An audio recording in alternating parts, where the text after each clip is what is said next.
ఖగోళ విజ్ఞానంలో ఈరోజు మన భూమి మీద వాతావరణం ఉంది, వెదర్.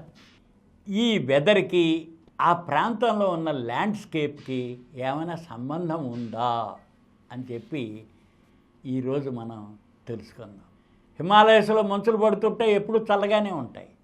అమెరికాలో కానీ ఇంగ్లాండ్లో కానీ దీనిలో ఉంటుంది. ఒక పక్క మనకి ఇంగ్లాండ్లో చలికాలం ఉంటే ఆస్ట్రేలియాలో వేడిగా ఉంటుంది. ఎందుకని? భూమి 23.5 డిగ్రీలు వంగి తిరుగుతోంది కాబట్టి సూర్యుడికి ఏ రోజుకి ఆ రోజు, ఏ క్షణంకి ఆ క్షణం ఎక్స్పోజ్ అవుతూ ఉంటుంది. భూమి మీద లాటిట్యూడ్, లాంగిట్యూడ్ అంటాం. ఈ లాంగిట్యూడ్, లాటిట్యూడ్స్లో ప్రతి క్షణం మార్పు వస్తూనే ఉంటుంది. అందుకని వెదర్ అన్నది మనం ఎప్పుడైతే అంటామో ఆ సమయానికి సంబంధించింది. అందుకనే శీతాకాలం, ఎండాకాలం, వానాకాలం అని చెప్పి కాలాలు చెప్పుకుంటుంటాం. వానాకాలం వర్షాలు పడే అవకాశం ఉంటుంది, ఎండాకాలం ఎండలు పెరగచ్చు, తరగచ్చు, శీతాకాలం చల్లదనం పెరగచ్చు, తరగచ్చు. వీటిలన్నిటిలోనూ ఆధారపడండి. అందుకని ఏదైనా ఒక ప్రదేశం యొక్క వెదర్ కండిషను ఆ ప్రదేశం యొక్క భౌగోళిక స్థితిగతుల మీద ఆధారపడి ఉంటుంది. దాన్ని ల్యాండ్స్కేప్ అంటాం.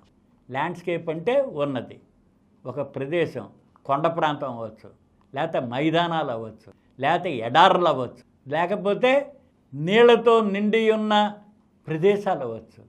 అక్కడ వెదర్ కండిషన్స్ మారిపోతూ ఉంటాయి. అందుకని వాతావరణము ఒక ప్రదేశం మీద వాతావరణం, ఒక ప్రదేశం యొక్క వాతావరణం అక్కడున్న భౌగోళిక స్థితిగతుల మీద ఆధారపడి ఉంది.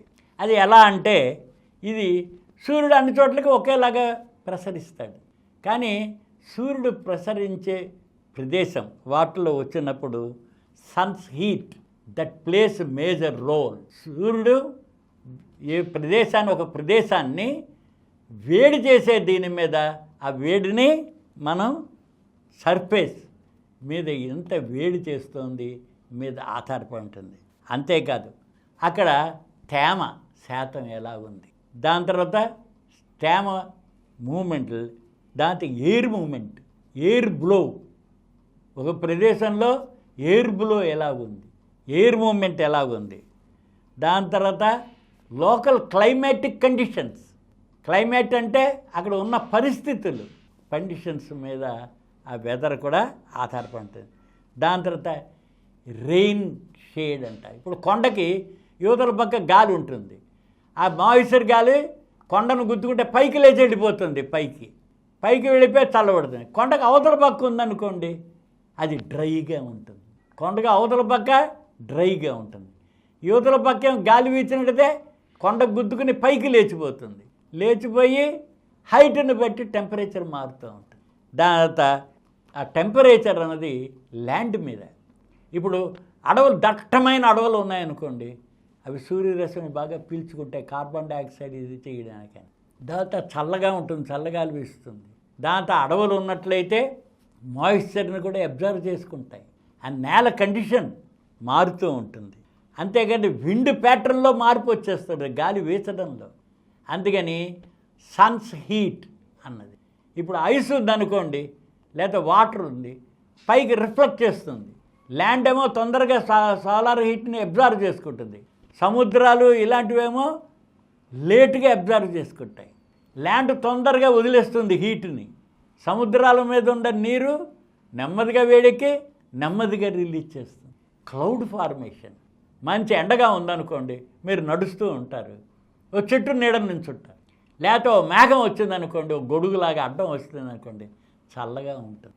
మేఘం కిందనే నడుస్తారు, చల్లగా ఉందని అనుకుంటారు. అందుకని వెదర్ ప్యాటర్న్ అన్నది మనకి ఆ ప్రదేశం యొక్క హీట్ కండిషన్. దాంతో అలబెడో అంటారు, రిఫ్లెక్షన్. ఇప్పుడు మన వాతావరణంలో ఉండే మేఘాలు, తెల్లటి మేఘాలు ఉన్నాయంటే కొంత సూర్యరశ్మి పైనే రిఫ్లెక్ట్ చేసేస్తాయి. దాంతో నల్లటి మేఘాలు ఉన్నాయంటే అది సోలార్ హీట్ని అబ్జర్వ్ చేసుకుంటాయి. అవి వాటర్ కంటెంట్ మేఘాలా లేకపోతే డ్రై మేఘాలా, ఇలాంటి అన్ని కండిషన్స్ మీద ఉన్న ప్రదేశంలో వెదర్ ప్యాటర్న్ మారిపోతూ ఉంటుంది. ల్యాండ్స్కేప్, అవి కొండ ప్రాంతమా, ఎడారి ప్రాంతమా, సముద్ర ప్రాంతమా, లేకపోతే అడవులు ఉండే ప్రాంతమా, పంట భూములు ఉన్న ప్రాంతమా, వీటన్నిటి మీద ఆధారపడి ఉంది. అందుకని మనం చూసినట్లయితే దీనిలో ఈ వెదర్ ప్యాటర్న్ ఈ రకంగా ఉంటుంది. అంతేకాకుండా మౌంటైన్ రీజియన్, ఎక్కడైతే మౌంటైన్స్ ఉంటాయో అక్కడ ఉండేది మారుతూ ఉంటుంది. వ్యాలీస్, కొండలు, లోయలు అంటాం. ఆ కొండల లోయలో ఉండే ప్రాంతాల్లో మారిపోతూ ఉంటుంది. దాంతో రాకీ కొండల, లేకపోతే వెజిటేషన్తో ఉన్న కొండల, ఎత్తుపల్లాలు దెబ్బలు ఉంటాయి. చాలా ఊళ్ళు మనం చూస్తుంటాం. ఓ దెబ్బల్లాగా ఉండి కిందకి పైకి, కిందకి పైకి వెళుతూ ఉంటుంది. హీట్ రిఫ్లెక్షన్లో తేడా వచ్చేస్తూ ఉంటుంది. అందుకని ల్యాండ్ అండ్ వాటర్, భూమి, నీరు, వీటి యొక్క ఇన్ఫ్లుయెన్స్ హీట్ మీద కూడా ఆధారపడింది. కూల్, అది కూల్ కండిషన్. ఎత్తు మీద ఉన్నట్లయితే కూల్గా ఉంటుంది. ఇప్పుడు ఊటీ వెళ్తారు ఎండాకాలం, లేకపోతే హిమాలయాస్కి వెళ్తున్నాం అంటారు. ఎందుకని?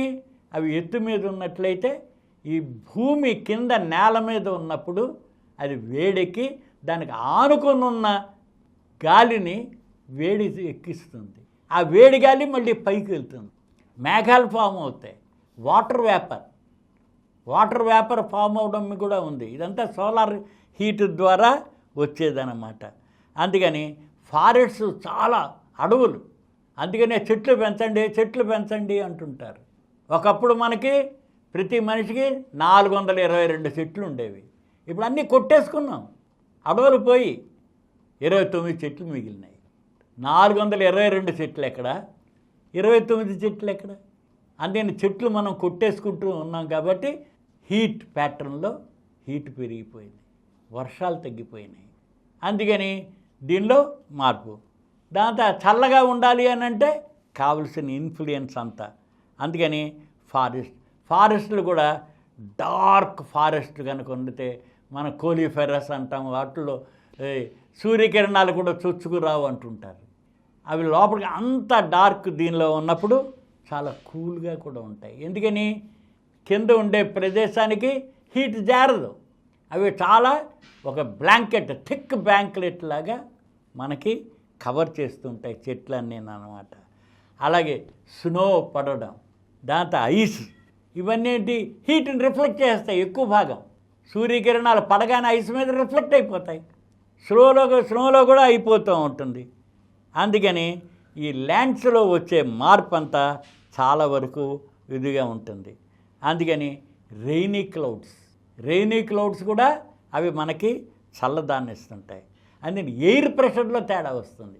ఎప్పుడైతే హీట్ తేడా వచ్చేసిందో దాంతో వేడి చేసినట్లయితే వేడికి కూల్కి ఎయిర్ ప్రెషర్లో మార్పు వచ్చేది.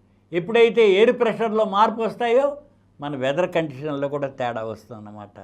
అందుకని ఈ అన్ఈవెన్ ట్రెండ్స్ ఏవైతే హీట్లో ఉన్నాయో అది వెదర్ని మామూలుగా రౌండ్ చేస్తూ ఉంటుంది. అందుకని ఈ ఒక ల్యాండ్స్కేప్ అంటే ఒక ప్రదేశం యొక్క స్వభావం, దీన్నే మనం ఎన్వైర్న్మెంట్ అంటున్నాం, పర్యావరణం అంటున్నాం. ఆ పర్యావరణం యొక్క దీని మీద ఆధారపడే మనకి ఈ వెదర్ ప్యాటర్న్, ఒక ప్లేస్ అన్నది ఆధారపడి మనం మార్చేయచ్చు. ల్యాండ్స్కేప్ మార్చేస్తే మారిపోతుంది. ఇప్పుడు ఎడారుల్లో కూడా నీరు పారించేసి తీసుకెళ్ళి మోటార్లు, గొట్టాలు వచ్చినాయి కదా, పంటలు పండించేస్తున్నారు, మార్చేస్తున్నారు, తీసుకొస్తున్నారు. కొన్ని పంట భూముల్ని బీడులుగా మార్చేసుకుంటున్నాం. వేడెక్కిపోతూ ఉంటుంది. హీట్ పాకెట్స్ డెవలప్ అయిపోతున్నాయి. అంటే మనమే మన ప్రమేయం వలన, మానవ ప్రమేయం వలన మారిపోతుంది. ఎన్వైర్న్మెంట్ మారిపోతుంది. పర్యావరణం పొల్యూట్ అయిపోతుంది. పర్యావరణం పొల్యూట్ తోటి వెదర్ ప్యాటర్న్స్ అన్నీ కూడా మారిపోతున్నాయి. అందుకని ఒక ప్రదేశం యొక్క వెదర్ ప్యాటర్న్ అన్నది అక్కడ ఉన్న ల్యాండ్స్కేపు, ఎన్వైర్న్మెంట్ కండిషన్స్, వాటి మీద ఎక్కువగా ఆధారపడి ఉంది. ఈ కార్యక్రమం మీకు ఎంతో నచ్చింది కదా. ఇటువంటి మరిన్ని వీడియోల కోసం అనతి కాలంలోనే 20 కోట్లకు పైగా వ్యూస్ సాధించిన సమరం ఛానల్ సమర్పించు సమరం సైన్స్ వరల్డ్ ఛానల్కు సబ్స్క్రైబ్ చేయండి, లైక్ చేయండి, మీ ఫ్రెండ్స్కి షేర్ చేయండి. అలాగే ప్రక్కనున్న గంట సింబల్ని ప్రెస్ చేయడం మర్చిపోకండి.